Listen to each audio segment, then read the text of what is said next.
আসসালামু আলাইকুম এভরিওয়ান, আমি বুশরা। আমার চ্যানেলের তৃতীয় ব্লগ ভিডিওতে আপনাদের সবাইকে স্বাগতম। আমার আজকের ভিডিওটা হতে যাচ্ছে আমার গত সপ্তাহের কাজগুলোর একটা ক্লিপ কালেকশন।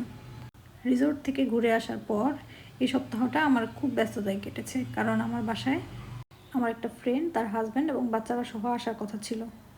গোছগাছ পর্বের শুরুতেই আমি আমার ফ্রিজটা পরিষ্কার করে নিচ্ছি, কারণ মেহমান আসলে একে তো অনেক খাবার বেঁচে যায় আর ফ্রিজে সেগুলো গুছিয়ে রাখতে হয় যেন অতিরিক্ত কোনো গন্ধ ওই খাবারগুলোর সাথে অ্যাড না হয়।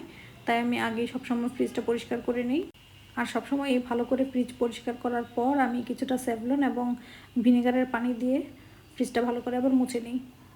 ফ্রিজ পরিষ্কার হয়ে গেলে তারপর আমি বাজারের পর্বে চলে এসেছি। মেহমান আসার আগের দিনই সাধারণত আমি সব কিছু বাজার করিয়ে ফেলি। এখানে আমার সপ্তাহের বাজার এবং মেহমান আসা উপলক্ষে কিছু বাজার অ্যাড করা হয়েছে। বাজার থেকে রুই মাছ এবং মুরগি কিনে আনা হয়েছিল। বাজার থেকে পিস করেই দিয়েছিল, কিন্তু তারপরও বাসায় এনে আমি আবার সেগুলো ক্লিন করে নিচ্ছিলাম। একে একে মুরগির পিসগুলো ধুয়ে উঠিয়ে তারপর আমি মাছ ধুতে লাগবো। সাধারণত মুরগি ধুতে ধুতেই আমি প্ল্যান করে ফেলি যে এই মুরগি দিয়ে আমি কী কী রান্না করব। তো কিছু প্রিপারেশনও নিয়ে রাখি, যেমন মুরগির কোন অংশটা আমার বিড়াল খাবে বা কোন অংশটা দিয়ে আমি চিকেন বল বানাবো বা চিকেনের ফ্রাই অথবা তন্দুরি চিকেন। এক একটা অংশ দিয়ে আমি এক একটা সাধারণত রান্না করে ফেলি। সেই অনুযায়ী আগেই প্রথমেই আলাদা করে রেডি করে নিই।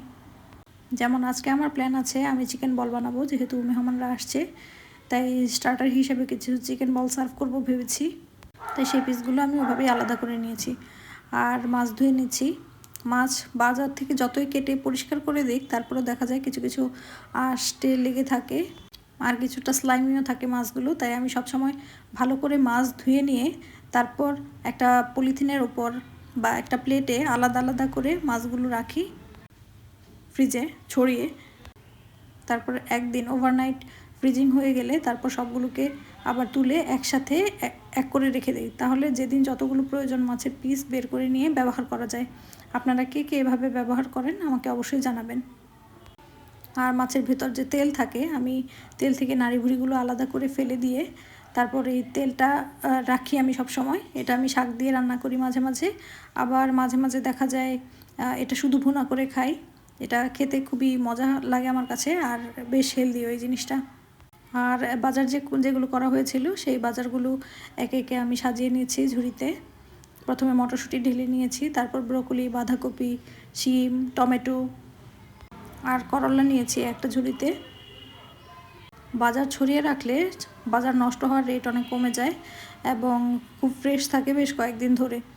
যেহেতু শীতকাল, তাই আমি সাধারণত সবজি এখন ফ্রিজে তুলছি না, আমি সবজি বাইরেই সংরক্ষণ করছি। আর আরেকটা ঝুড়িতে আমি গাজর আর ক্ষীরা ঢেলে নিলাম। আর পালং শাক কিনে এনেছি, পালং শাকগুলো নিয়ে নিলাম। আর আছে কাঁচামরিচ, আলু, ধনিয়া পাতা আর পেঁয়াজ। শাক আর ধনিয়া পাতা যখন তখন বেছে নিলে সবচেয়ে কম ওয়েস্ট হয় এবং বেছে নিতেও খুব ইজি হয়।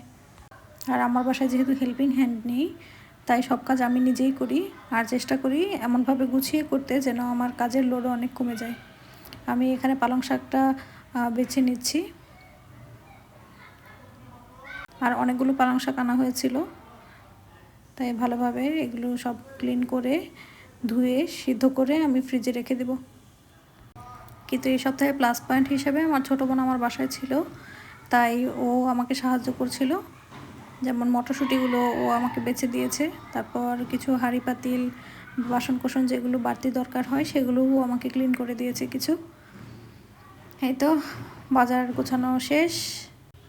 চিকেন বলটা পানিতে ভাপিয়ে নিচ্ছি। এই রেসিপিটা কোনো একদিন আমি শেয়ার করে দেব, একদম ঘরোয়াভাবে তৈরি করার রেসিপি।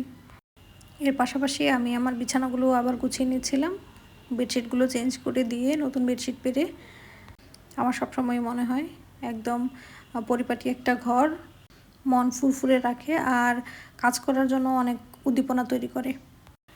আমার বাসায় ছোট বাচ্চা নেই, তাই আমি সাদা বেডশিট ইউজ করতে পারি, যেটা অনেকেই বলেন যে এটা মেনটেন করা একটু কঠিন। তো আমার জন্য বেশি একটা কঠিন হয় না। বেডশিট, কুশন সব কিছুর কাভার আমি চেঞ্জ করে নিয়ে বিছানাটা গুছিয়ে ফেলছি।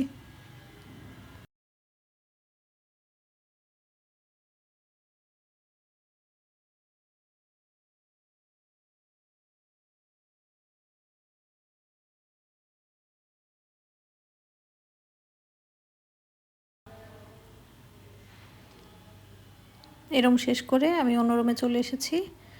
এই রুমেও আমি সুন্দর একটা কমফোর্টার নিয়ে এসেছি, স্বপ্ন থেকে নিয়েছি। আর যে বেডশিটটা দেখতে পাচ্ছেন, এই বেডশিটটার ডিজাইন আমার নিজের করা। আমার আম্মা আমাকে সাহায্য করেছিলেন করতে। আর আমার বোন একটু ঘর ঝাড়ু দিচ্ছিল, আর আমার বিড়াল তার পায়ে পায়ে হাঁটছিল আর ডিস্টার্ব করছিল।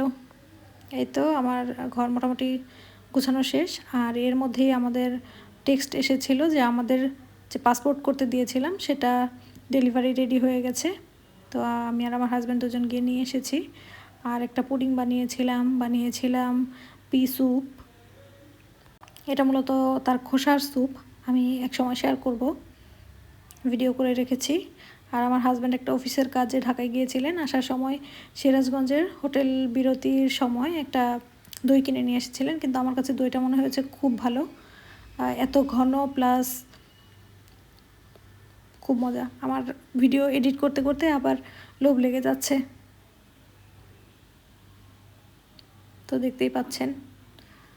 এরপর মেহমান চলে এলে আমার আর ভিডিও করার সুযোগ হয়নি, বা আমি একটু শাই ফিল করছিলাম সবার সামনে ভিডিও করতে, কিন্তু খাবারে ছিল মোটামুটি এইগুলোই, সবগুলোর ছবিও তোলা হয়নি। এই তো এভাবে আমার গত সপ্তাহ কেটে গেছে।